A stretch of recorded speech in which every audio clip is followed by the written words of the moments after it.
Bonjour et bienvenue dans cette nouvelle vidéo consacrée au MH370, plus particulièrement sur ces 10 ans de cette disparition. Alors dans cette vidéo, je vais revenir sur plusieurs déclarations que l'on a pu entendre tout au long de la semaine dans les médias français, de façon à corriger également certaines choses qui ont été dites. Pour ma part, j'ai participé à plusieurs émissions, que ce soit télé ou radio. Mais sur ces émissions télé et radio, c'est très difficile d'aller dans le détail, d'expliquer certaines choses. Il faut souvent donner des réponses qui sont rapides, concises, et forcément, quand on fait ça, en nommer certains éléments, certains détails. Donc le but, c'est d'essayer d'ici de vous donner quelques éléments supplémentaires de compréhension pour avoir, là encore, comme toujours, une vision d'ensemble et prendre du recul sur les choses qu'on peut entendre. Alors dans cette vidéo, comme vous verrez, il y aura pas mal de déclarations de Florence de Changy. Alors certains diront que j'ai l'habitude de taper dessus. Non, c'est pas sur elle que je veux taper directement, c'est sur ce qu'elle dit et c'est et surtout de corriger ce qu'elle dit pour que vous puissiez comprendre davantage tous les éléments en fait dont on dispose et qui sont régulièrement omis et pourquoi justement elle et moi on a une vision aussi différente de cette affaire. Donc non, je tape pas sur elle par plaisir, je tape juste sur ses propos pour corriger les choses pour le public, mais également pour Guylain, même s'il ne veut pas forcément le voir.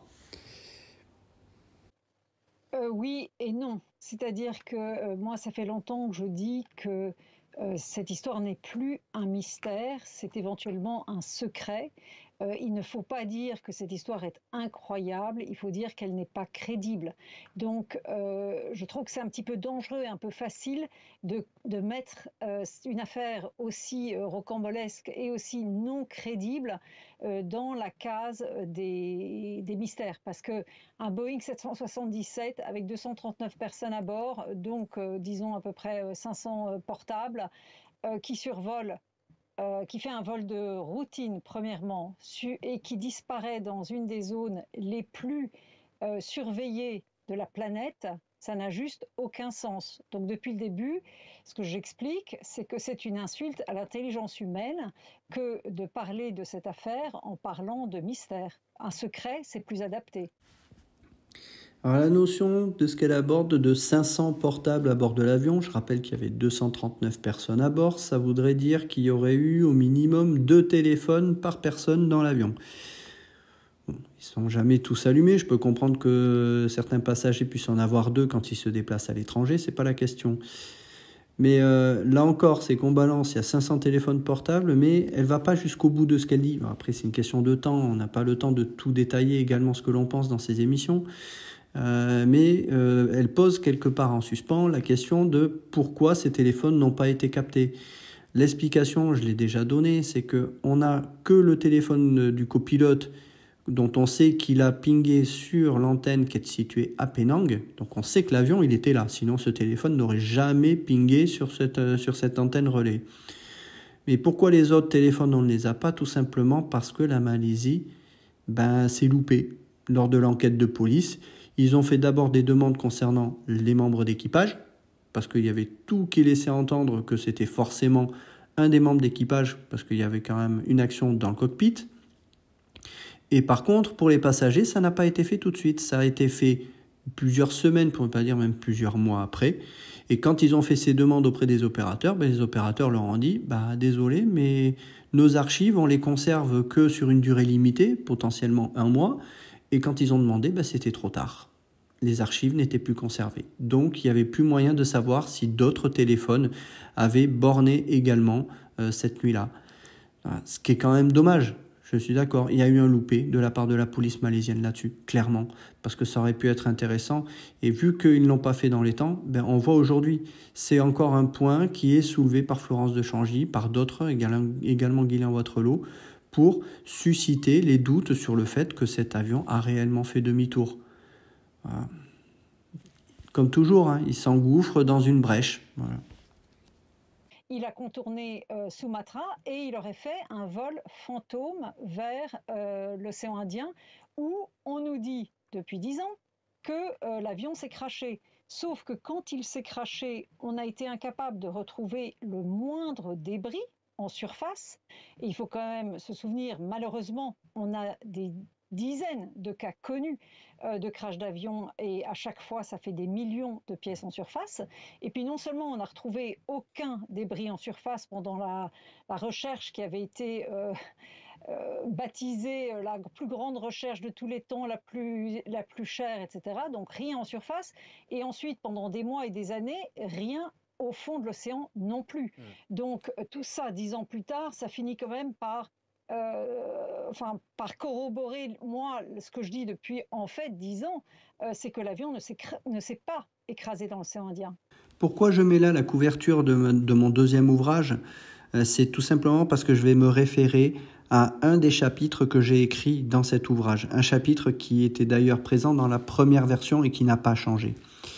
C'est comment j'avais délimité une zone probable pour aller chercher l'avion.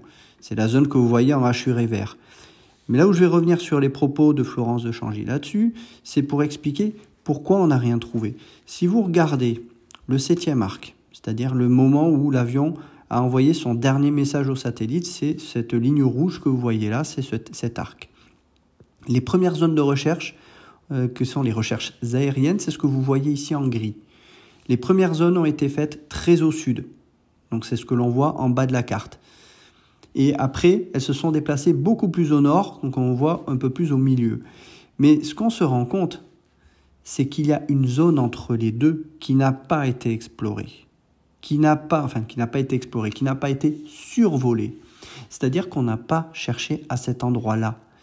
Or, quand on regarde, si j'avais tracé ici un petit peu les courants, vous voyez que si on est dans cette zone-là, les débris partent vers le nord-ouest, dans cette zone. Donc, ces zones-là n'ont jamais été couvertes par les avions de recherche. Donc, cette zone déjà peut expliquer pourquoi on est passé au travers des débris. Autre chose qu'il faut comprendre, c'est que l'on est dans un milieu qui est mouvant, c'est-à-dire que il ne faut pas chercher à l'endroit où l'avion a fini. Parce que notamment les recherches aériennes ont commencé, pour certaines, une vingtaine de jours après la disparition. Et les débris, ça dérive. Et ça dérive plus ou moins vite. Et ce qui est intéressant, et c'est là que c'était intéressant d'aller voir justement les rapports de la France 447, ce que j'ai fait pendant mon enquête, vous avez, dans le cas de la France 47, une carte avec tous les débris qui ont été retrouvés. Donc j'ai été rechercher sur ces cartes-là les débris qui ont été retrouvés, de façon à localiser à quelle distance se trouvaient les débris et au bout de combien de jours on les avait récupérés, de façon à étudier une dérive moyenne et en tirer un tableau que j'avais fait là lors de mon étude. Ne serait-ce que pour comprendre la vitesse à laquelle peuvent dériver les débris. Et ce qui est intéressant dans ce tableau que j'en avais tiré, c'est qu'on se rend compte que à J+18, c'est-à-dire 18 jours après l'accident de l'Air France 447, eh bien, on a des débris qui ont été récupérés pour le plus proche à 479 km du lieu du crash. Là, je ne parle même pas du lieu où l'avion avait disparu. Je parle de la position de l'épave. Et le plus loin était à 632 km. Ça veut dire que quand on va chercher à J+20, ce qui était le cas du MH370, les débris, il faut déjà les chercher à plus de 500 km du lieu où a échoué l'avion. Problème, c'est qu'on ne sait absolument pas précisément où a échoué réellement l'avion. C'est-à-dire que les débris, faut pas les chercher proche du 7e arc, il faut les chercher déjà ailleurs. Et pour cela, il faut prendre en compte la dérive des débris et donc les courants prédominants dans la région. Et on se rend compte quoi? Que les débris, ils ont forcément bougé du côté du nord-ouest de l'arc et donc à l'intérieur de l'arc au moment des recherches aériennes. Et ces zones-là n'ont pas non plus été couvertes pour la zone que je viens de vous citer. Le fait que l'on n'ait pas retrouvé non plus l'épave lors de la phase de recherche sous-marine, ça je la donne l'explication sur le plateau de BFM TV. Mais on n'a rien trouvé. Ce qu'il faut bien comprendre, c'est que cette zone a été délimitée en prenant comme hypothèse que personne n'a touché aux commandes à la fin. Ça, on ne le sait pas. Ce que je dis là, je n'ai cessé de le répéter.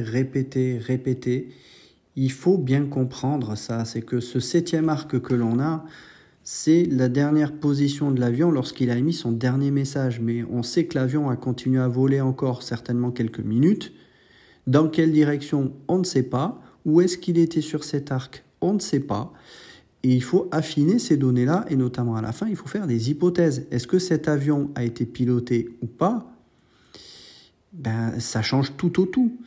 Et comme l'hypothèse qui a été retenue par les autorités était de simplifier la zone de recherche en disant personne n'a touché aux commandes à la fin, eh bien on a cherché proche de ce 7e arc. Et c'est pourquoi on n'a jusqu'à présent rien trouvé selon moi. Et depuis déjà 2016, où j'avais créé cette zone que vous voyez là, je dis bien 2016, ça date quand même, eh bien les autorités sont toujours pas prêtes à faire encore cette hypothèse.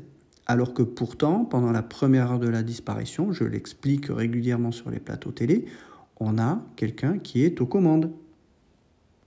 Pourquoi ça ne serait pas le cas à la fin? Je peux comprendre que faire cette hypothèse de quelqu'un qui a piloté l'avion à la fin et qui aurait potentiellement un mairie, je comprends que c'est difficile à entendre pour le public. Quelqu'un qui voudrait se suicider, pourquoi il irait jusque-là? Moi, je ne suis pas psychiatre. Donc je ne suis pas dans la tête des gens. Tout ce que je sais, c'est que à partir du moment où quelqu'un a décidé de se suicider, et surtout qui veut vraiment mettre en scène son suicide, afin que tout soit respecté, que tous les détails soient respectés, je pense que c'est très difficile de pouvoir dire que c'est impossible.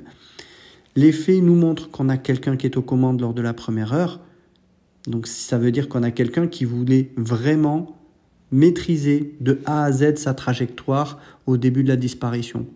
Pourquoi cette personne ne voudrait pas maîtriser également tous les aspects de son plan à la fin? La question mérite réellement d'être posée, même si je peux comprendre que pour le grand public, ça paraît peu concevable, et même pour Jean Serra, de concevoir que quelqu'un a pu piloter l'avion jusqu'au bout pour se suicider. Mais je préfère être aussi prudente que possible sur la théorie ou sur un scénario hypothétique. J'en ai formulé un dans mon livre, dans le dernier livre. Alors non, Florence, quand on va aussi loin dans un scénario comme c'est élaboré dans votre livre, je ne suis désolé, j'appelle pas ça être prudent. Ce qui est être prudent, c'est de tempérer certaines informations et de savoir dire jusqu'où on peut aller et savoir dire à quel moment on va trop loin. Et là, je suis désolé, il y a beaucoup trop d'éléments que je n'ai cessé de dire sur votre livre, où vous êtes allé trop loin et ça va au-delà des éléments dont on dispose. J'en ai formulé un dans mon livre, dans le dernier livre, à la demande de mon éditeur anglais, à vrai dire, HarperCollins, qui, en tant que journaliste, je préférais m'en tenir à démontrer que la version officielle est une fabrication. Alors là, quand j'ai écouté son intervention et que j'ai entendu ça, j'ai halluciné. Ça veut dire que là, je ne sais pas si elle cherche à se dédouaner dans ce qu'elle a dit parce que je n'ai cessé de pointer du doigt tout ce qui est incohérent dans son scénario. Est-ce qu'elle essaie peut-être de s'en détacher un petit peu en disant que ça vient de son éditeur, l'idée de lancer un scénario? Un peu facile de se dédouaner comme ça. Alors personnellement, j'ai aussi vécu ça. C'est-à-dire que mon éditeur, Jean-Pierre Otelli, voulait que je sois plus percutant et plus polémique quand j'écrivais mon livre. J'ai pas cédé à cette pression-là. C'est-à-dire que moi, je lui ai répondu clairement. Je veux dire, moi, je ne fais pas un livre là-dessus pour faire de la polémique. Je fais un livre pour expliquer et pour faire de la pédagogie aux gens. Je suis pas là pour faire de la polémique. Ça n'est pas le but de mon ouvrage. Et j'ai tenu tête à mon éditeur et j'ai résisté et j'ai sorti un livre qui est factuel et où il n'y a pas de scénario. J'ai toujours refusé de créer un scénario, parce qu'un scénario, on est forcément obligé de prendre des hypothèses qui sont potentiellement fausses. Donc moi, mon but dans mon travail, c'était de prendre les faits, les éléments techniques, de les expliquer, de voir si ces éléments techniques collaient. Est-ce qu'il y avait des incohérences techniques à certains endroits? Parce que j'ai quand même été le premier à dire dans certains rapports qu'il y avait des choses qui étaient incorrectes. Les délais des phases d'alerte, des vitesses sur les radars qui étaient incohérentes. Aujourd'hui, j'ai l'explication. Après en avoir parlé avec Jean-Luc Marchand, on a compris pourquoi il y avait des vitesses incohérentes sur ces données radars. Donc on a des explications techniques qui permettent aujourd'hui de les expliquer. Mais de là dire que c'est son éditeur qui l'a poussé à faire son scénario, qu'elle aurait préféré faire un travail journalistique pour prouver justement ce qu'elle voulait dire, non, elle aurait dû rester droite sur ses bottes et de respecter ce qu'elle voulait faire, pas de céder à un éditeur qui veut faire du sensationnel pour vendre son livre. Ça marche très bien, mais au final, on se rend compte que son scénario, même si c'est son éditeur qui l'a poussé, elle l'a quand même vachement poussé dans les médias. Et ça fait vendre. Donc ça me paraît aujourd'hui un peu facile d'essayer de se retrancher sur c'est mon éditeur qui a poussé que je fasse un scénario, tout simplement, potentiellement, parce qu'elle a entendu tout ce que j'ai dit qui était incohérent sur son scénario et qu'elle commence à prendre un peu du recul sur les choses. Je trouve ça quand même un peu gonflé. Parce que je considère que ça, c'est la plus grosse partie et la partie la plus importante de mon travail, c'est d'avoir démontré par A plus B en prenant étape après étape le fait que la version officielle qu'on nous propose depuis 10 ans est une fabrication.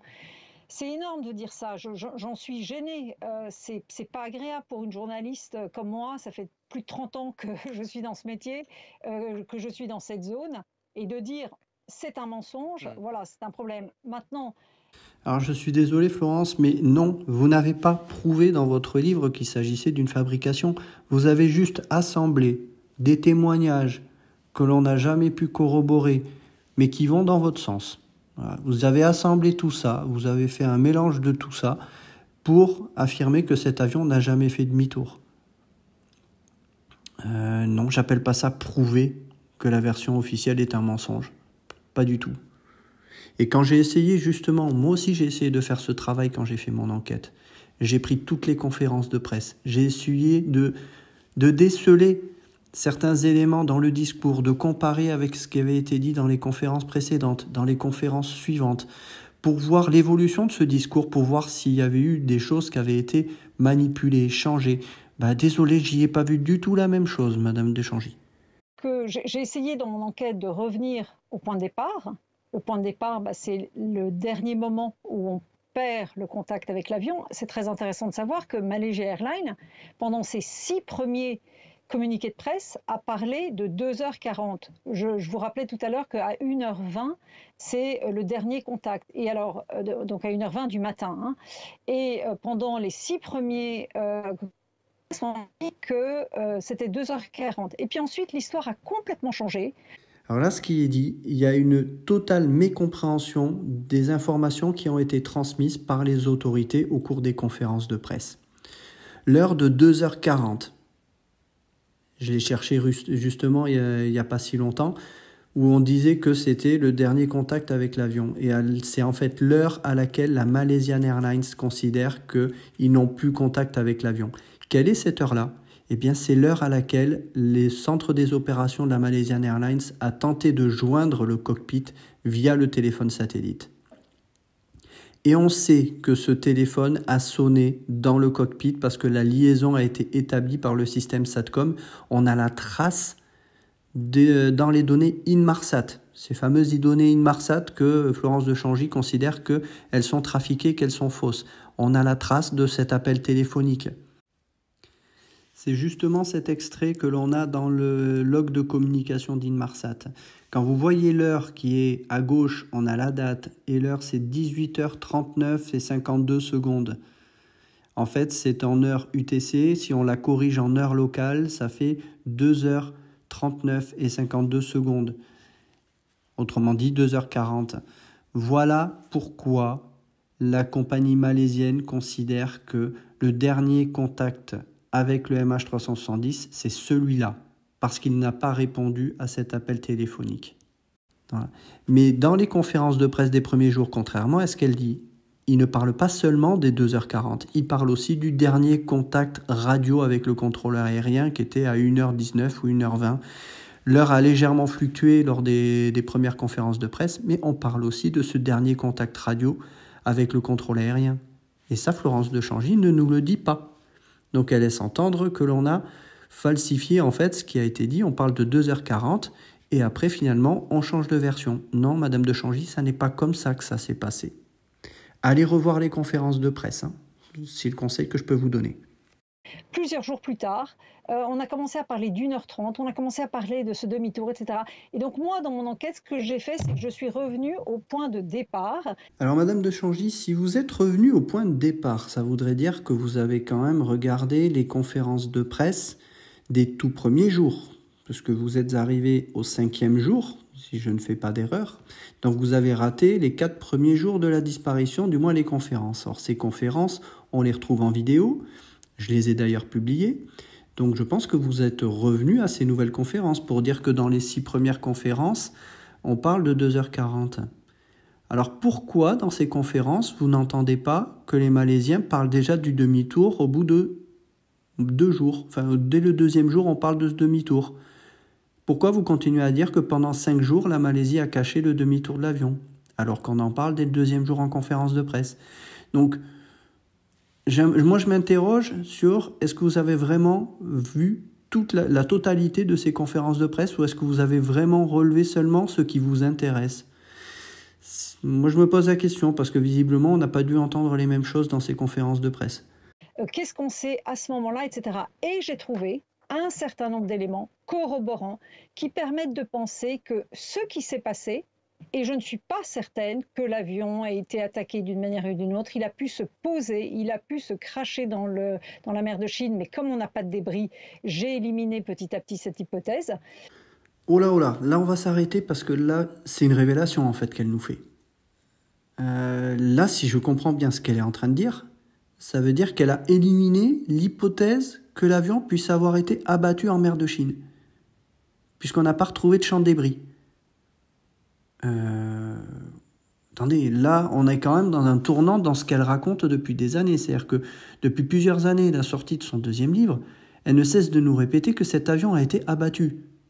Et là, on sent qu'elle met énormément de pincettes, voire même, elle semble indiquer qu'elle a abandonné cette hypothèse. Voilà, attendez, là, on est dans une révélation, elle change complètement d'avis. Donc, est-ce qu'elle a peut-être enfin entendu ce que je dis ?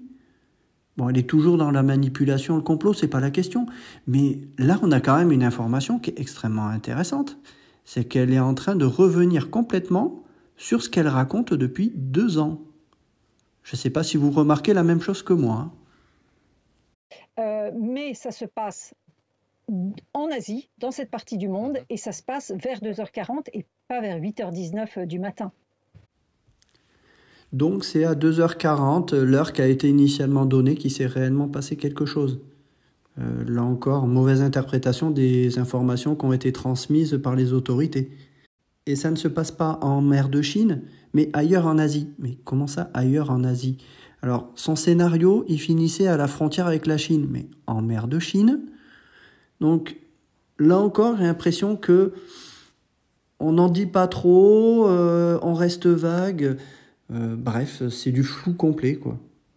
Bref, je me pose la question si, à force d'avoir passé beaucoup de temps à montrer tout ce qui ne va pas dans son scénario, est-ce que je ne l'ai pas finalement poussé dans ses retranchements au point qu'elle se remette peut-être enfin en question sur certains points? Le problème, c'est que j'ai l'impression qu'elle s'enfonce de plus en plus, quoi. Alors, puisque je suis persuadée que l'avion n'est pas dans l'océan Indien, je n'en espère évidemment rien. Enfin, c'est-à-dire que si on considère que cette fois-ci, il va y avoir des moyens encore plus grands déployés pour, en quelque sorte, clore l'enquête, si, au terme de cette 4e campagne de recherche, on est capable de dire une fois pour toutes ce que je dis depuis 10 ans, c'est-à-dire que l'avion ne s'est pas crashé dans l'océan Indien. Mais Florence, même si on ne retrouve pas l'avion là où on le cherche, ça ne veut pas pour autant dire que l'avion n'est pas dans l'océan Indien. J'expliquerai plus loin pourquoi il y a plein de zones qui ne sont pas encore explorées, qui ne seront pas explorées, et des raisons pour lesquelles je ne suis pas forcément à 100% confiant sur le fait qu'on retrouve l'avion à cet endroit, mais ça ne veut pas dire que si on ne le trouve pas, l'avion n'est pas dans l'océan Indien et que ça voudrait dire qu'il serait en mer de Chine, comme vous le dites, et que ça confirme ce que vous dites. Absolument pas. Ce que je constate, c'est que vous êtes prête déjà à ce que l'avion ne soit pas retrouvé et que vous puissiez encore affirmer avec plus de poids que ce que vous dites est la vérité. Ben non, désolé, je ne peux pas aller sur ce terrain-là. Et que du coup, on redémarre non pas les recherches, mais l'enquête, bah pourquoi pas, ce sera très bien. Mais en ce qui me concerne, il y a eu une telle, disons, campagne de désinformation pour tenter de prouver que l'avion s'était effectivement écrasé dans l'océan Indien. Mais Madame de Changy, quand on parle de campagne de désinformation, je suis désolé, moi je considère que c'est ce que vous faites. Quand vous balayez d'un revers de main tout un tas d'éléments techniques parce que vous n'êtes pas en mesure de les comprendre, quand vous balayez des affirmations du gouvernement malaisien, je suis d'accord que sur certains points c'est pas parfait, mais que vous les balayez en disant que c'est des mensonges, que le discours a changé, alors que ça n'est pas vrai. Bref, toutes ces informations-là que vous balancez, c'est de la désinformation. C'est ça que j'essaie de me battre depuis la sortie de votre deuxième livre. Vous êtes sur une campagne de désinformation, vous êtes persuadé d'avoir raison et que c'est le gouvernement malaisien et les autres qui font de la désinformation. Mais non, Madame de Changy, vous faites de la désinformation en fait. Et à une échelle, au niveau du public, sans même leur expliquer certains éléments techniques pour qu'ils puissent comprendre les choses. Et ça, c'est ça qui me dérange en fait. C'est pour ça que je suis extrêmement critique sur tout ce que vous dites et que je reviens sur tout ce que vous dites. Je suis un tout petit peu inquiète en voyant ces promesses liées à une nouvelle campagne de recherche et je veux alerter tant les familles que l'opinion publique sur le fait que ce que cette campagne de recherche doit trouver, ce n'est pas un ou deux ou trois magnifiques morceaux trophées, même s'ils nous retrouvent une boîte noire, même s'ils nous retrouvent un moteur, même s'ils nous retrouvent une grosse partie du fuselage. Non, c'est pas ça qu'on cherche. Ce qu'on cherche est la seule chose qui établira de manière incontestable le fait que l'avion s'est écrasé dans l'océan Indien. C'est un champ de débris, le champ de débris du MH370, parce qu'un champ de débris, ce n'est pas reconstituable, disons. Mais je vous rassure, Madame de Changy, quand on trouvera l'avion, ce sera un champ de débris qu'on va retrouver. Et non pas ce que vous laissez entendre. En gros, vous essayez de préparer les opinions en disant si on trouve juste une pièce, ceci, cela, ça ne prouvera rien. Mais vous inquiétez pas, on trouvera un champ de débris. Je parlerai un peu plus de ces propos qu'elle a tenus là, un peu plus loin, parce qu'elle les a tenus sur l'émission de BFM TV. Je peux vous dire que j'ai fait des bons. J'en parlerai un petit peu plus loin tout à l'heure. Et un champ de débris, ça mesure, si on prend la référence de l'AF447, c'était sur 1 km² à peu près, mais sur ce 1 km² qui était à 5000 mètres de profondeur, on a retrouvé à peu près 90% de l'avion, des passagers. Donc c'est ça qu'il faut chercher. Et il faut dès maintenant se dire, si on cherche, ce qu'on cherche, c'est pas un ou deux morceaux, c'est le champ de débris. C'est le Et champ de c'est la débris. seule... Ouais. Il n'y a que ça qui permettra d'accepter. Mais comme je vous dis, je pense que peut-être qu'on va nous retrouver des pièces, mais je suis certaine qu'on ne retrouvera pas le champ de débris. Bref, pour elle, oui, si on trouve une ou deux pièces, ce seront des pièces qui auront été plantées là pour prouver que l'avion était là. Mais soyons logiques, ce qu'on retrouvera, si on le retrouve, ce sera le champ de débris. Là, c'est relancer une polémique sur un sujet qui n'a pas lieu d'être, toujours pour entretenir le flou, laisser supposer que potentiellement certains seraient capables d'aller prendre des pièces pour les déplacer là, pour prouver ce qu'ils disent. Mais attendez, si ça avait été le cas, ça fait déjà un moment qu'ils auraient retrouvé les pièces et les campagnes de recherche précédentes auraient retrouvé des pièces. Pourquoi on en retrouverait maintenant ? Voilà. Mais pour prouver justement, en fait, juste que l'avion est bien là. Non, on retrouvera le champ de débris, on retrouvera pas des pièces isolées, soyons logiques, quoi. Mais bon, Florence de Changy est dans un tel délire complotiste qu'elle laisse entendre qu'on aurait pu déplacer carrément une épave quasi complète pour la mettre ailleurs. Mais elle se rend compte des moyens que ça demande, des moyens techniques, des moyens humains. Et tout ça, ça se serait fait sans qu'une seule personne aurait parlé. Mais on est en plein délire, quoi. Est-ce que derrière vos propos, vous imaginez qu'il y a une raison militaire, politique? C'est ces pistes-là qui créent effectivement ce brouillard autour de l'enquête?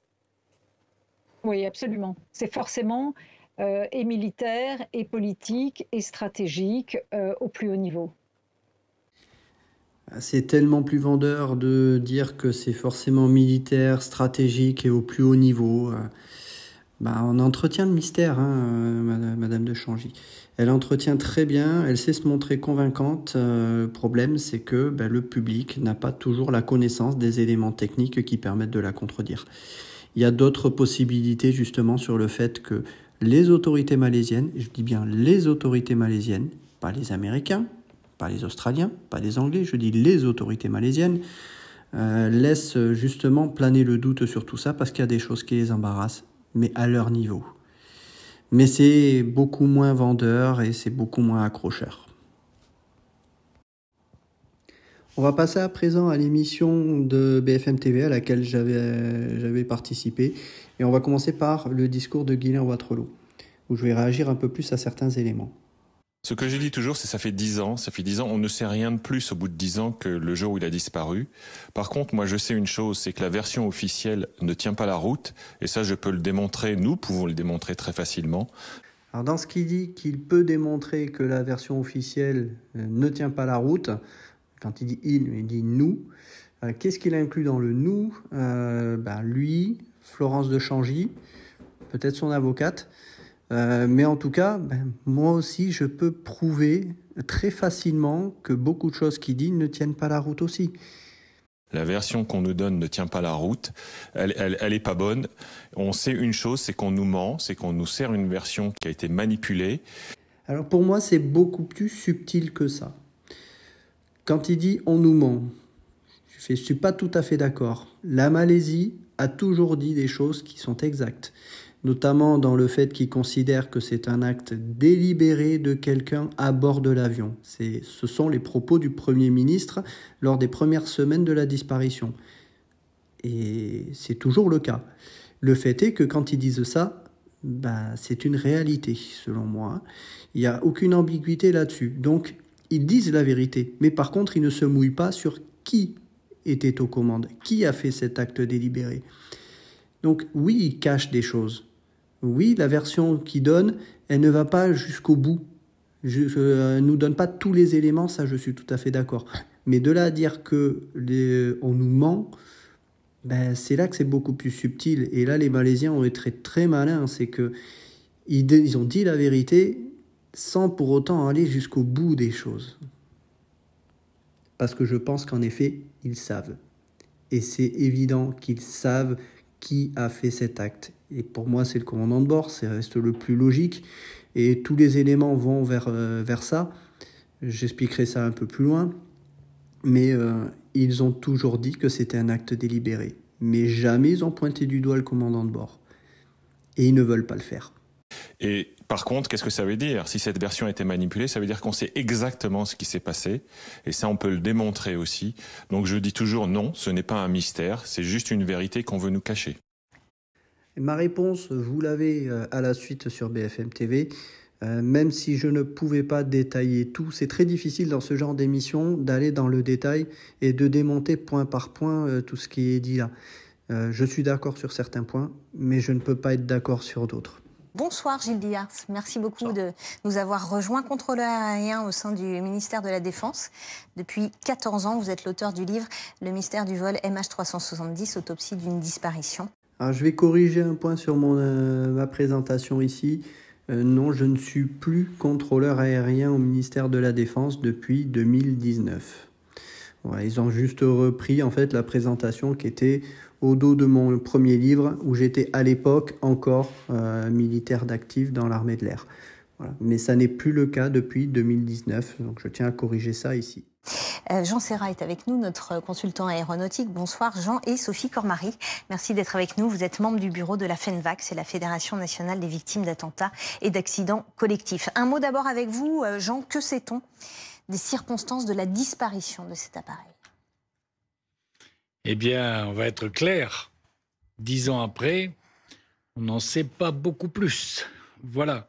On sait jusqu'à quel point il a été suivi, puis il disparaît, et ensuite, il y a plusieurs thèses qui sont arrivées les unes après les autres en 10 ans, pour dire que l'avion serait parti, a fait demi-tour, serait parti jusqu'aux îles Andaman, et puis de là serait parti vers le sud du Pacifique. D'autres, on a eu des témoignages de gens qui disaient « on a vu passer l'avion au-dessus d'île des Maldives ». Bon, maintenant, on sait que c'était pas celui-là. D'autres pensent que l'avion a continué vers sa route normale et que quelque chose de grave se serait passé. Il y a plusieurs thèses. Pour l'instant, on n'a pas beaucoup avancé, il faut être clair. Alors, on va parler des recherches, les plus vastes recherches de l'histoire de l'aviation menées pendant près de 3 ans sur 120 000 km² dans le sud de l'océan Indien. Est-ce qu'on a retrouvé des débris, Gilles Liars? Alors, pas pendant les recherches initiales, parce qu'en fait, on n'a pas cherché au bon endroit. Il faut comprendre que la zone était immense. Les débris, le premier débris qu'on a eu, c'était 1 an et demi après, qui est arrivé justement sur l'île de la Réunion. Donc, le fameux flaperon, qui est assez décrié. Et par contre, les recherches, alors on a fait même carrément 240 000 km², puisqu'après, il y a Ocean Infinity qui a également continué à chercher. Mais on n'a rien trouvé. Ce qu'il faut bien comprendre, c'est que cette zone a été délimitée en prenant comme hypothèse que personne n'a touché aux commandes à la fin. Ça, on ne le sait pas. Et moi, je pense que quelqu'un a potentiellement piloté l'avion à la fin, parce que lors de la première heure de la disparition de l'avion, il y a quelqu'un qui est aux commandes, ça c'est indéniable.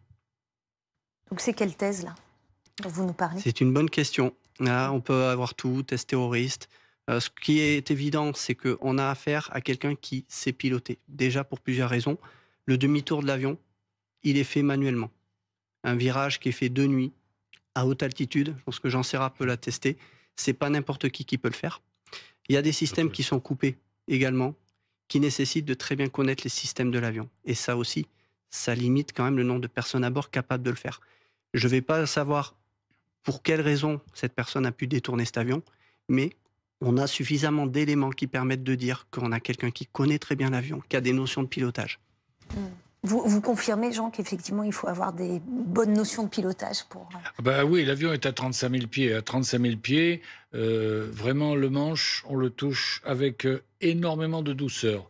Là, effectivement, d'après le virage qui a été annoncé, ça voudrait dire que l'avion était incliné à vraiment une manière très importante, ce qui veut dire que si quelqu'un l'a fait, si quelqu'un a piloté ça, c'est quelqu'un qui savait très très bien manier un avion à haute altitude. À haute altitude, c'est très très fin.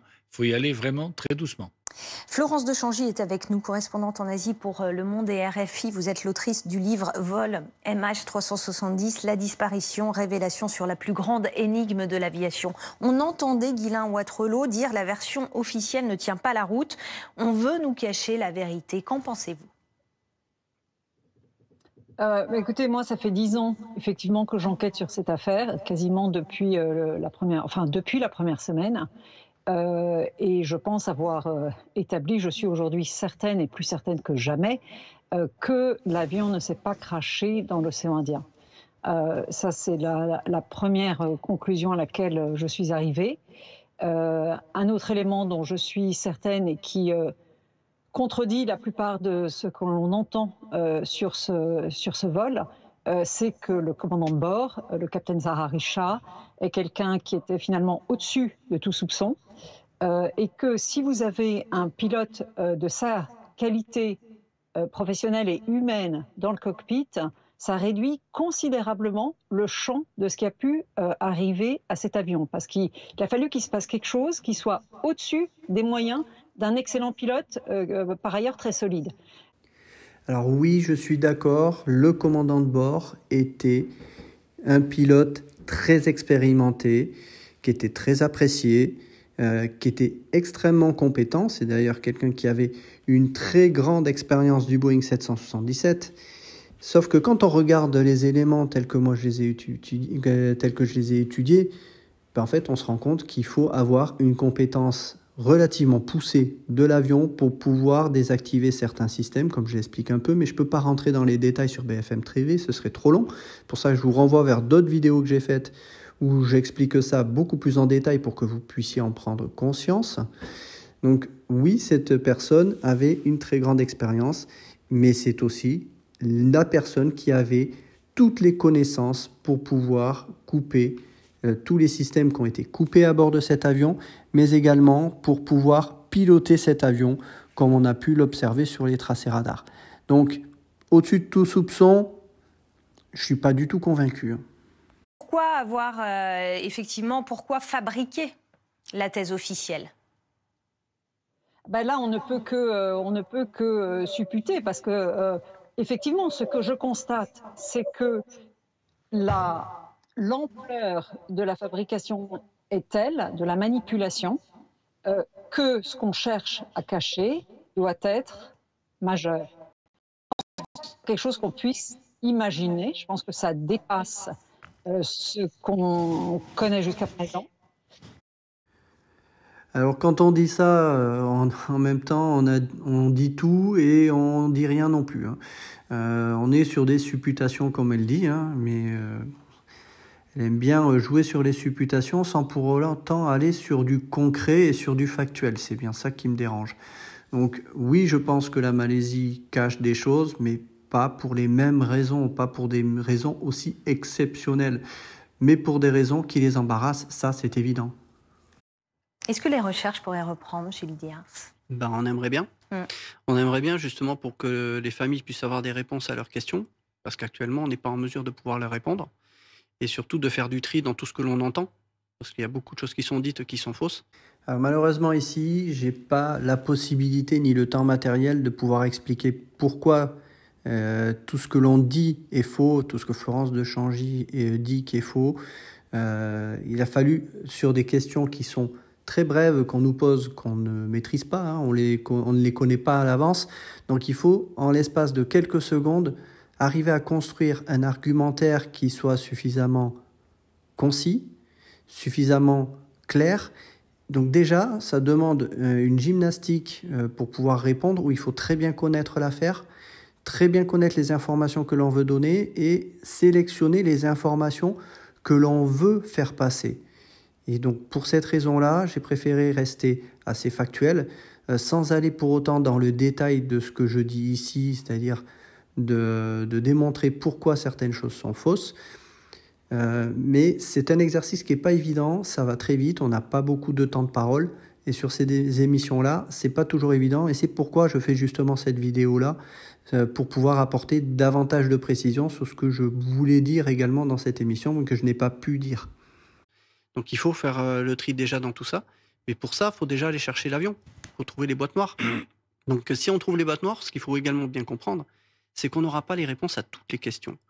Je vous prends l'exemple de la boîte noire qui enregistre les conversations dans le cockpit. Elle enregistre que les 2 dernières heures. Or, l'avion, il a continué à voler 7 heures après la disparition. C'est-à-dire que si on retrouve la boîte noire, ce qui s'est passé dans le cockpit au moment de la disparition, eh ben on ne l'aura pas. On ne saura jamais ce qui s'est passé dans ce cockpit au moment de la disparition. La seule chose qu'on peut peut-être espérer avoir, c'est dans cet enregistreur, est-ce qu'il y avait quelqu'un dans le cockpit? Est-ce qu'on arrive à le reconnaître? Est-ce que les passagers sont conscients et vivants au moment du dernier instant? Et la dernier enregistreur de vol qui enregistre tous les paramètres, là on pourra savoir ce qui a été touché dans l'avion, les boutons, s'il y a eu des défaillances, mais ça ne nous dira pas qui a touché ces boutons. Donc, il faut voir, on retrouvera l'avion, on aura des réponses, mais on n'aura peut-être pas toutes les réponses et ça, il faut l'accepter. J'ai fait le choix de parler à ce moment-là de ce que l'on pourrait retrouver dans les boîtes noires, parce que c'est quelque chose qui est assez peu connu du grand public, et j'estimais que c'était important que le public sache ce que l'on pourrait réellement trouver dans les boîtes noires si jamais on retrouve l'avion. C'est un point qui est important, que le public soit bien au courant qu'il y a des éléments qu'on ne saura jamais, malheureusement. Les familles aussi doivent le comprendre. Gilles Diars, sur ce Français qui dit effectivement la version officielle, elle tient vraiment pas la route. Je suis partiellement d'accord avec ce qu'il dit, mais pas avec tout. Le fait que l'avion n'ait pas fait demi-tour, ça je suis totalement contre. On a suffisamment d'éléments techniques qui le prouvent. Déjà des tracés radars, même s'il y a des incohérences qu'on peut expliquer. On a des données Inmarsat, certains n'y croient pas, mais ce sont des données que l'on a, qui concordent avec les données radar que l'on a. On a un téléphone du copilote qui a pingé à Penang. Donc l'avion, il était dans ce coin-là. Donc il y a plein d'éléments qui montrent que cet avion a fait demi-tour. Il faut savoir qu'on dit souvent que les Malaisiens ont caché ça pendant 5 jours, voire une semaine. C'est faux. Dès le 2e jour, il y a des conférences de presse où ils en parlent. Donc cet avion, il est dans l'océan Indien, moi j'en suis convaincu. Les débris le montrent aussi. Maintenant, ce qui s'est passé à la fin, on a beaucoup de doutes. Alors, de parler des faits que l'on a pour attester que les informations dont on dispose sont avérées, c'était important de le dire, même si ici, je ne peux pas tout préciser et tout détailler. Donc, c'est au moins de donner quelques éléments au public pour qu'ils comprennent. Pour ce qui est de la reprise de recherche, moi, je vais être très prudent également là-dessus. Parce que tout le monde s'emballe à se dire ils vont reprendre des recherches. Je dis, attendons de voir. Parce que quand on regarde l'enthousiasme du ministre des Transports, on est très satisfait que ça puisse reprendre. Oui, c'est pas le cas du Et quand on regarde le Premier ministre, c'est pas si évident que ça. Ouais. J'ajouterai un petit détail important, savoir que le commandant de bord était un cousin éloigné du Premier ministre. La question qu'on peut se poser, est-ce que ce Premier ministre a réellement envie d'aller chercher l'avion pour savoir si potentiellement c'est son ancien cousin qui l'a fait? Florence de Changy, je voulais vous faire réagir sur ce qui se dit en plateau, parce que ce qui est fou aussi dans cette histoire, c'est que, en fait, même vous qui avez écrit tous les deux sur ce qui s'est passé, vous n'êtes pas d'accord, Florence? Alors la question que pose ici Céline Pitlet, elle est extrêmement intéressante et très pertinente. Malheureusement, je n'ai pas eu l'occasion de pouvoir y répondre et de donner mon point de vue. Il n'y a que Florence de Changy qui a pu s'exprimer là-dessus. Donc je vais vous dire un petit peu ce que moi j'aurais dit justement là-dessus. En fait, entre Florence et moi, on a deux visions complètement différentes de l'affaire pour une raison simple, c'est qu'on n'a pas du tout la même expérience professionnelle. Florence de Changy a son expérience de journaliste, comme elle va le dire. Moi, j'ai une expérience de professionnel de l'aérien. Donc forcément, on ne va pas prendre cette affaire de la même manière. On ne va pas regarder les mêmes choses.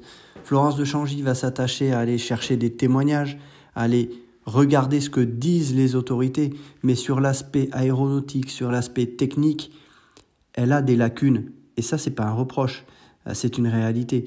On ne peut pas demander à une journaliste généraliste ou politique d'avoir des connaissances très pointues du domaine aéronautique, du fonctionnement d'un avion. Et on voit bien que dans son enquête, elle n'est pas allée sur ce terrain-là. Or, c'est une erreur, parce que si elle avait été sur ce terrain technique, comme moi je l'ai fait, elle se serait aperçue qu'il y avait énormément d'éléments qui pointaient du doigt vers une action délibérée de l'intérieur du cockpit. Et ça, malheureusement, comme elle n'a pas fait ce travail-là, elle est restée enfermée sur ce côté politique, sur ce qu'ont dit les autorités politiques. Et c'est une erreur d'appréciation. De mon côté, je suis allé sur ce terrain technique, mais je suis également allé sur ce terrain de la communication pour savoir qu'est-ce qu'avaient dit les autorités, à quel moment ils l'ont dit, sur la base de quoi ils disaient certaines choses. Puisque, bien entendu, quand j'avais commencé mon enquête, il y avait beaucoup d'éléments que les journalistes pointaient du doigt et reprochaient aux autorités. Donc j'ai voulu me rendre compte de ça, et donc j'avais creusé toutes les conférences de presse, je les ai récupérées pratiquement toutes en vidéo. C'est pour ça que je les ai publiées ensuite. Et mon but, c'était de voir, est-ce qu'en effet, comme certains journalistes le disaient, il y avait des incohérences dans le discours? Est-ce qu'il y avait des variations dans ce qu'ils avaient dit? Puisqu'on reprochait aux autorités malaisiennes, comme elle le dit régulièrement, de changer de version. Mais quand on regarde de manière sérieuse à la suite les conférences de presse, je ne vois pas justement ce qu'elle dit d'une manière aussi flagrante.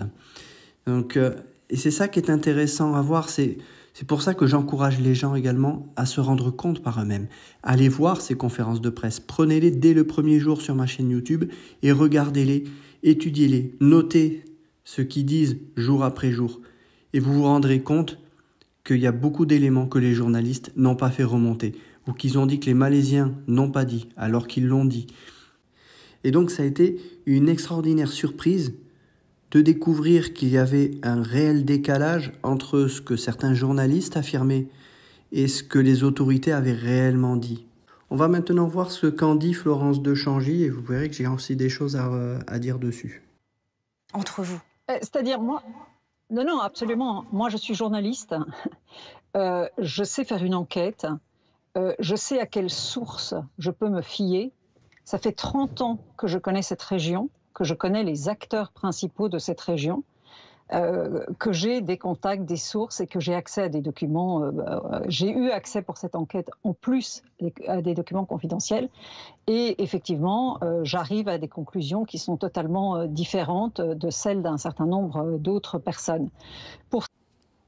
Alors son explication, oui, c'est qu'elle est journaliste, qu'elle sait faire une enquête. Comme j'ai dit tout à l'heure, oui, elle sait peut-être faire des enquêtes généralistes et politiques, mais pas des enquêtes aéronautiques. Le fait que ça fasse 30 ans qu'elle est dans la région, qu'elle connaisse les acteurs de la région, ouais, mais le problème c'est qu'elle a eu une vision totalement biaisée parce qu'elle a vu que l'angle politique. Les sources confidentielles qu'elle dit avoir eues, je suis désolé, quand je lis son livre et que je regarde les sources qu'elle a eues et ce que lui disent certaines de ces sources, désolé, je saute au plafond. C'est un peu une façon de se retrancher, de se dire « moi j'ai des sources qui sont fiables, des sources visiblement haut placées pour certaines, et donc ça la rend plus crédible que les autres. » Mais quand on voit les informations que certaines personnes lui délivrent qui sont techniquement fausses, ben je me pose des questions sur la réelle fiabilité de ces sources. Et le problème, c'est que comme elle n'a pas ces connaissances aéronautiques, cette culture aéronautique, elle n'est pas en mesure de prendre du recul sur les informations qu'on lui donne et de les analyser de manière correcte. C'est ça justement un des problèmes que j'ai repéré dans son livre, c'est qu'elle prend les informations qui lui viennent de ses sources de manière brute, sans même aller essayer de les investiguer ou de voir leur crédibilité technique, ne serait-ce que la crédibilité technique.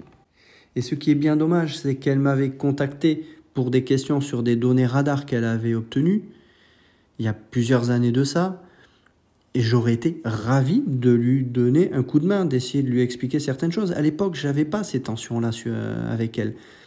J'aurais expliqué les choses. Ça lui aurait peut-être évité de faire autant d'erreurs d'appréciation dans son livre, mais également dans ce qu'elle raconte encore aujourd'hui. Je l'aurais aidé avec grand plaisir.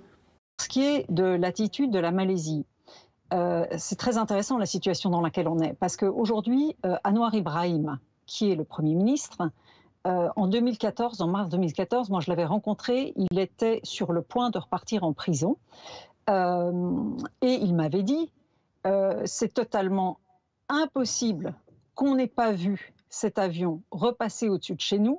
C'est moi qui ai fait le chèque pour les radars Raytheon Thales qu'on a commandés il y a quelques années, etc., etc.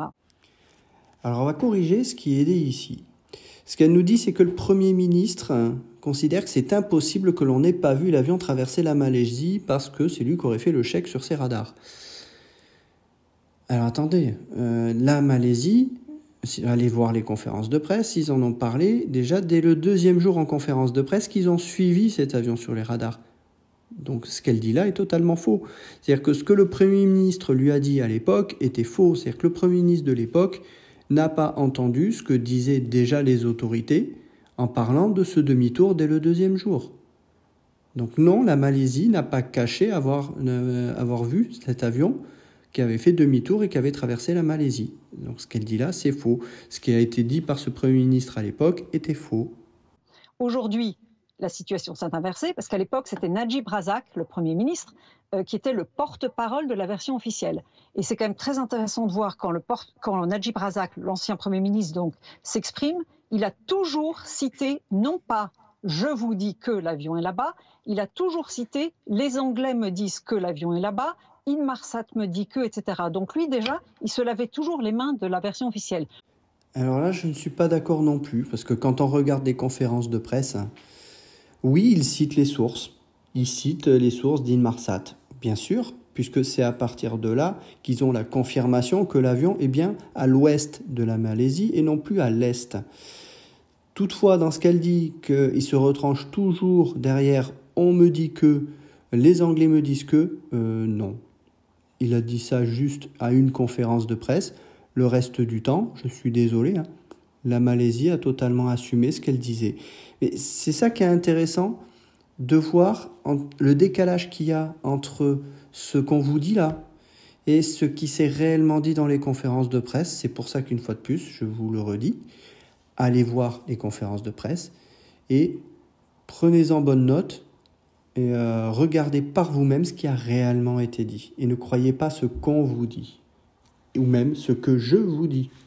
Aujourd'hui, on est dans une situation inversée puisque Najib Razak est en prison pour corruption et que c'est Anwar Ibrahim qui est Premier ministre. Donc théoriquement, Anwar Ibrahim pourrait effectivement faire apparaître la vérité.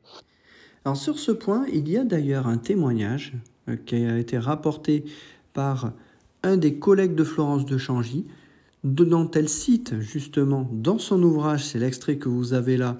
Alors désolé, j'ai la version en anglais de son livre, puisque j'avais voulu l'obtenir un mois avant la publication de la version française. Et voici ce qu'elle nous dit. C'est un de ses collègues qui avait pu interviewer Najib Razak lorsqu'il faisait face à plusieurs accusations, plusieurs poursuites judiciaires. Et ce qu'il avait dit justement sur le MH370, c'est ce qui est écrit à la fin. Il dit qu'il savait que c'était le capitaine. Il faudrait peut-être se poser la question. Pourquoi il dit ça? Parce que ça, c'est quelque chose qu'il n'a jamais, je dis bien jamais dit publiquement par le passé dans aucune conférence de presse. Aucune. Se pourrait-il qu'à ce moment-là, lorsqu'il n'était plus en fonction, il ait pu justement donner une information qu'il n'avait jamais osé donner jusqu'à présent? Eh bien ça, malheureusement, Florence de Changy ne le voit absolument pas. Pour elle, c'est visiblement une autre façon de pouvoir mettre tout ça sur le dos du capitaine, que les autorités avaient toujours fait jusqu'à présent, c'est-à-dire de pointer du doigt la responsabilité possible du commandant de bord. Alors que quand vous regardez toutes les conférences de presse, allez-y, allez les voir, à aucun moment, ils n'ont cité la culpabilité ou le suspicion du commandant de bord. Ils ont toujours été très prudents là-dessus. Ils ne l'ont jamais désigné. Et là, bizarrement, l'ancien Premier ministre le désigne. Est-ce qu'il n'y a pas une langue qui se délirait? Malheureusement, elle ne le voit pas comme ça.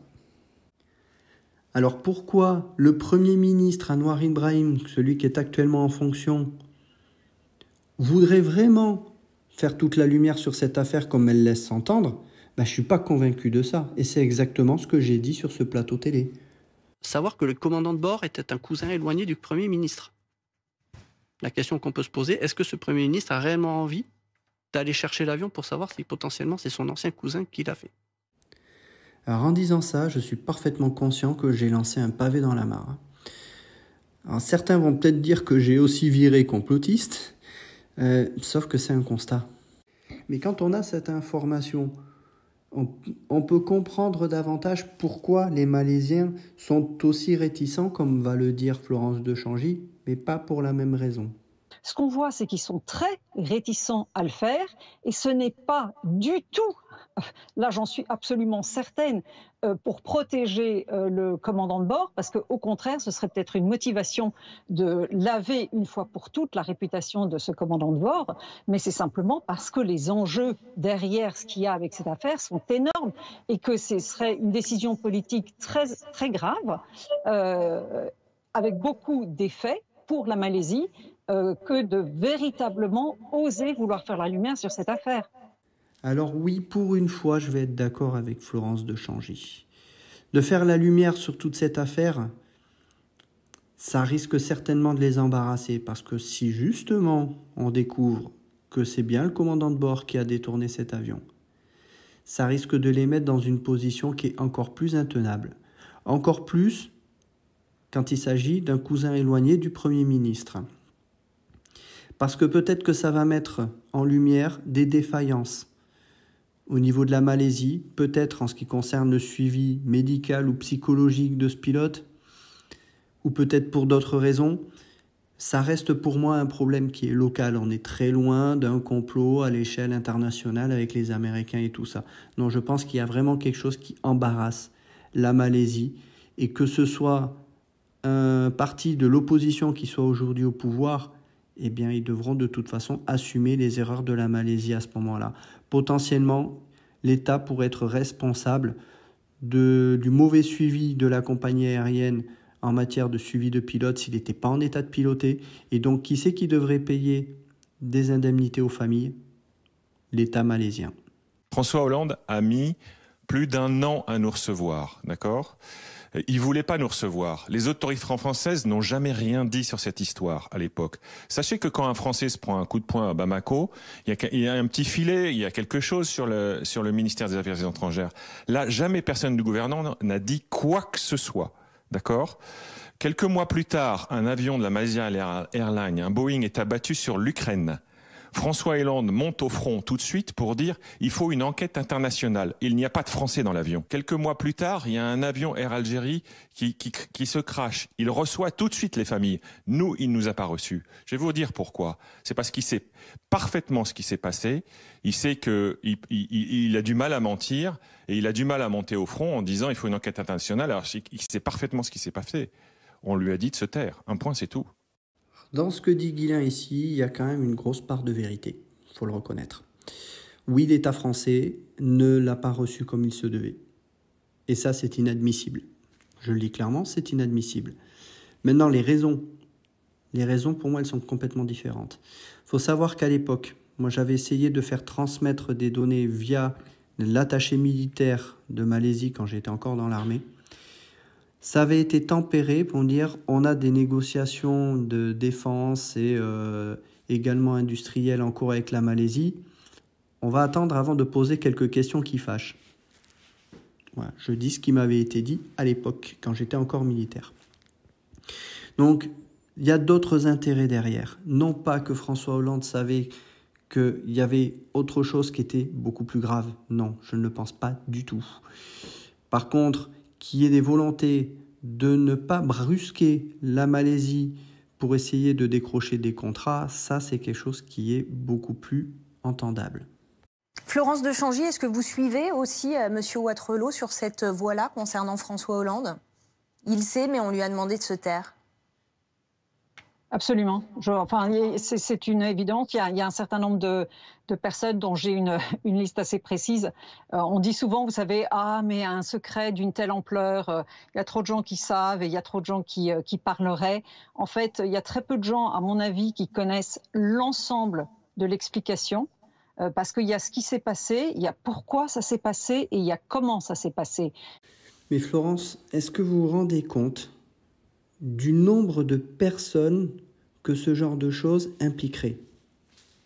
Qu'il s'agisse de décisionnaires, qu'il s'agisse de personnes qui auraient participé justement à des actions de ce genre, des actions de récupération d'épaves, comme vous le laissez entendre également plus loin, vous vous rendez compte que ça n'implique pas seulement une poignée de personnes. Ça implique des centaines, pour ne pas dire des milliers de personnes. Et personne n'a laissé filtrer la moindre information sur une hypothèse de ce genre. Ben non, c'est que si on n'a rien du tout, il y aurait forcément quelqu'un qui aurait parlé. Ça aurait impliqué beaucoup de monde. Certes, on n'aurait pas eu tous les détails, mais il y aurait eu forcément un acteur qui aurait parlé de certaines choses. Et on n'a rien. Le problème est que, et je peux comprendre, Guillain, il a vraiment envie de se raccrocher à quelque chose qui est exceptionnel pour expliquer la disparition des membres de sa famille. Et ça, je peux le comprendre. Mais ça va quand même très loin, très très loin. Et dès l'instant où au niveau du public, on lance des accusations de ce genre en disant l'État savait et qu'on lance ces histoires de complot, forcément, ça attire, ça accroche et les gens sont tentés d'y croire. Et je ne suis même pas sûre que notre ancien président soit au courant de tous ces éléments, mais il en connaît suffisamment pour être très embarrassé de rencontrer les familles et de les regarder droit dans les yeux. Il y a un élément dont j'aimerais parler, je ne sais pas si on a le temps, c'est sur les recherches, parce que Oui. Est-ce que je peux dire 2 mots là-dessus ? Oui, bien sûr, on vous écoute. Là, je peux vous dire que sur le plateau, quand elle a abordé ça, je me suis dit, qu'est-ce qu'elle va dire sur une zone de recherche où elle pense que l'avion n'y est pas du tout? Là, j'étais vraiment curieux de savoir ce qu'elle allait dire. Ben, je n'allais pas être déçu. Oui, donc la reprise des recherches, c'est un concept qui est intéressant. Moi, comme je vous dis, je suis certaine que l'avion n'est pas dans l'océan Indien, donc à la limite, je ne demande pas mieux qu'on y retourne et qu'une fois pour toutes, on finisse par dire bon, alors on ne l'a vraiment pas trouvé, parce que cette fois-ci, ça fait 4 fois qu'on nous dit non, mais là, la dernière fois, on s'est trompé, maintenant on va aller là, etc. Ce qui est... Bon, jusque-là, c'est pas une surprise, hein. Elle s'attend à ce qu'on ne retrouve rien, mais que visiblement pour elle, si on retrouve rien, ça veut dire que sa thèse est vraie et qu'elle avait raison. Non, faut peut-être lui expliquer certaines choses. Très important de garder à l'esprit, grâce notamment à l'expérience de la F447, c'est que ce qu'il faut trouver, ce n'est pas 1 ou 2 débris trophées, parce qu'on serait capable, vu l'ampleur de la manipulation qu'il y a eu autour de cette affaire, on serait capable de nous sortir un moteur, même une boîte noire. Je suis d'accord, de toute façon, les boîtes noires n'apporteront quasiment rien à la solution de cette énigme. Voire un gros morceau de fuselage, ce n'est pas ça qu'on cherche. Ce qu'on cherche, et la seule chose qui sera crédible, c'est de retrouver le champ de débris. Et le champ de débris, il présentera au moins entre 50 et 90% de l'avion. Et ça, ce n'est pas reconstituable au fond de l'océan. Et c'est ça qu'il faut avoir à l'esprit. Le champ de débris, dans le 447, il faisait à peu près 1 km² à 5000 mètres de profondeur. Ici, on est dans des profondeurs semblables. Et donc, c'est ça qu'il faut qu'on cherche. Et c'est ça qu'il faut qu'on retrouve. Et ce n'est que si on retrouve le champ de débris qu'on pourra dire « Ah oui, effectivement, le MH370 s'est bien craché dans l'océan Indien ». Et bref, ce qu'elle annonçait sur le plateau, c'était quasiment surréaliste. On pourrait retrouver juste un moteur planté là, ou un bout de fuselage, mais c'est tout. En gros, à l'écouter, on aurait donc planté des débris, et donc on pourrait retrouver un seul débris pour attester que l'avion était là. Non, attendez, il faut vraiment se rendre compte de comment se passent des recherches, des explorations sous-marines pour retrouver une épave. Comment ça se passe ? Eh bien, là, avant d'aller chercher les débris, on fait une cartographie. C'est ce qu'a fait le BEA avec l'Air France 447. C'est-à-dire que l'on va faire une multitude de clichés du fond marin pour tout autour des débris que l'on a retrouvés, et même au-delà, pour essayer de voir l'étendue de toutes les pièces, d'essayer de retrouver la forme de l'avion, où est-ce qu'on retrouve la partie arrière, où est-ce qu'on retrouve la partie avant, où sont les moteurs, etc.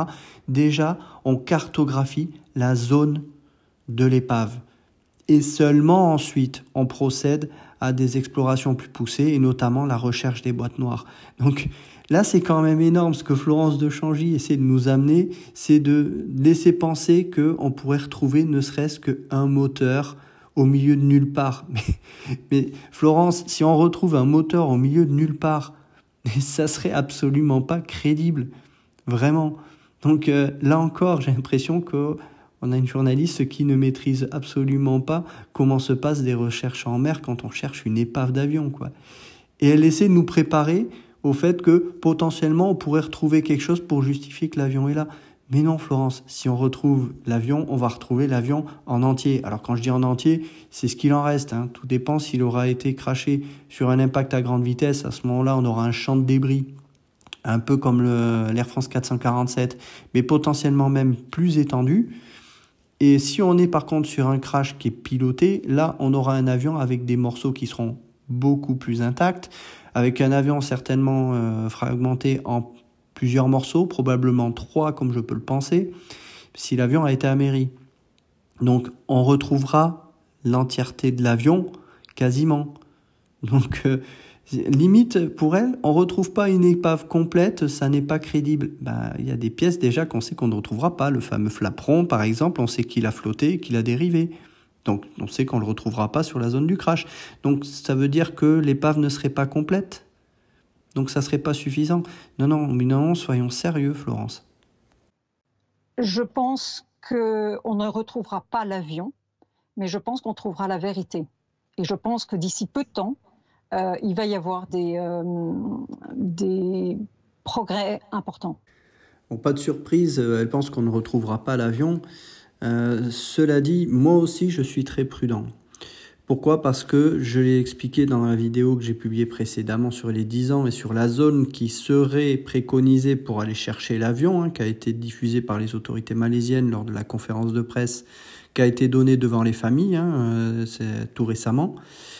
Et je suis assez dubitatif sur le fait d'explorer la plupart des zones qui revêtraient un intérêt significatif. Notamment, comme je l'ai dit, la partie qui est la plus au nord, ce que l'on voit la zone qui est en partie orange autour des zones déjà explorées, ben, la zone qui est au nord de cet arc, pour moi, ça ne sert à rien d'aller l'explorer. Il faut plutôt étendre vers le sud. Et malheureusement, je suis peut-être un petit peu pessimiste, on n'a pas énormément de zone qui est couverte au sud, du moins pas suffisamment. Même s'il y a la zone de Patrick Blély et Jean-Luc Marchand qui est couverte, qui est un bon point, pour moi il aurait fallu prendre plus large au sud. Donc si je devais donner un pourcentage de réussite pour trouver cet avion, mon pourcentage va peut-être vous surprendre, hein, il est relativement bas. Je dirais que l'on a environ 20% de chance de retrouver cet avion si l'on tient compte de la zone qui est en orange qui apparaît sur l'image, c'est-à-dire une zone au sud, une zone au nord. Ben pour moi déjà, avec la zone au nord, on perd énormément de chances de pouvoir retrouver cet avion. Donc moi aussi, mon pourcentage de retrouver cet avion, il est quand même relativement faible. Mais il faut aller chercher, il faut aller explorer toute zone qui est déjà explorée, c'est déjà un bon point. Je vais en rester là pour cette vidéo déjà suffisamment longue, où encore une fois j'aurais passé pas mal de temps à déconstruire certaines parties du discours de Florence de Changy et de Guylain Wattrelos. Je terminerai cette vidéo avec un message personnel que je souhaiterais adresser à Guylain Wattrelos. Oui Guylain, il y a beaucoup de choses que vous dites que je démonte, c'est pas la question, ce n'est pas envers vous que j'en veux. Ce que je veux vous faire comprendre, c'est que je suis toujours présent pour étudier cette affaire. Je suis toujours disponible, je ne vous en veux aucunement dans ce que vous dites. Et sachez que vous pouvez me contacter n'importe quand. Et on peut faire un point complet. Je suis disponible pour remettre à plat tous les éléments que l'on a. Les témoignages, les analyses techniques, les conférences de presse, d'étudier le discours. Je peux passer des heures et des heures à ce qu'on remette à plat, vous et moi, tout ça, de façon à ce qu'on prenne du recul sur tout ce dont on dispose. Non pas pour vous convaincre, mais parce que mon but, c'est de vous donner des informations qui sont pertinentes et surtout de prendre du recul. Ce que je peux comprendre dans votre cas n'est pas toujours évident, même 10 ans après. Que ce soit moi, que ce soit Patrick Blély, Jean-Luc Marchand, sachez que on n'a qu'une seule motivation, c'est que l'on retrouve cet avion. C'est notre seule motivation. Et ce qu'on veut, c'est que vous, mais aussi les autres familles, vous ayez enfin des réponses à vos questions. Vous n'aurez certainement pas toutes les réponses. Et ça, j'en suis désolé. Malheureusement, c'est un fait. Il y a des choses qu'on ne pourra jamais savoir dans cette affaire. Mais ce qu'on veut, c'est retrouver cet avion. Que l'on puisse enfin vous donner des éléments concrets, que vous, votre fils, votre famille, vous puissiez enfin tourner la page. Croyez-moi que c'est ce que l'on veut vraiment de plus cher. On y tient vraiment, on se bagarre pour ça. Si je corrige autant les propos de Florence de Changy qu'elle a pu vous mettre dans le crâne, je peux vous assurer que je le fais dans votre intérêt. Pas pour me faire de la pub. Moi, je m'en fiche. Moi, je m'en fiche de faire le buzz. Moi, ce que je veux, c'est que vous puissiez enfin arriver à prendre du recul sur toutes ces informations-là qu'on a pu vous dire, que vous avez reçues de 36 000 sources, plus ou moins fiables. Voilà. Ce que je veux, c'est que vous puissiez arriver à prendre du recul sur ces choses-là. Et je vous assure, je reste disponible, je ne vous en veux pas, et on sera toujours là pour essayer de vous aider et d'essayer de faire avancer les choses. Et croyez-moi qu'en coulisses, Patrick Blély et Jean-Luc Marchand, ils ont vraiment essayer de faire avancer les choses avec le BEA français, avec la TSB australien, avec Ocean Infinity, pour essayer de toucher les Malaisiens pour qu'on puisse chercher dans la zone qu'ils ont préconisée. Le but, c'est de trouver cet avion. Donc je reste à votre disposition, n'hésitez pas, je suis toujours à vos côtés, comme Patrick Blély, comme Jean-Luc Marchand, on est là pour vous aider et on fera tout ce que l'on peut pour vous aider, dans la limite des informations dont on dispose, mais on sera en mesure de pouvoir vous expliquer certaines choses. On sera toujours disponible, Guylain.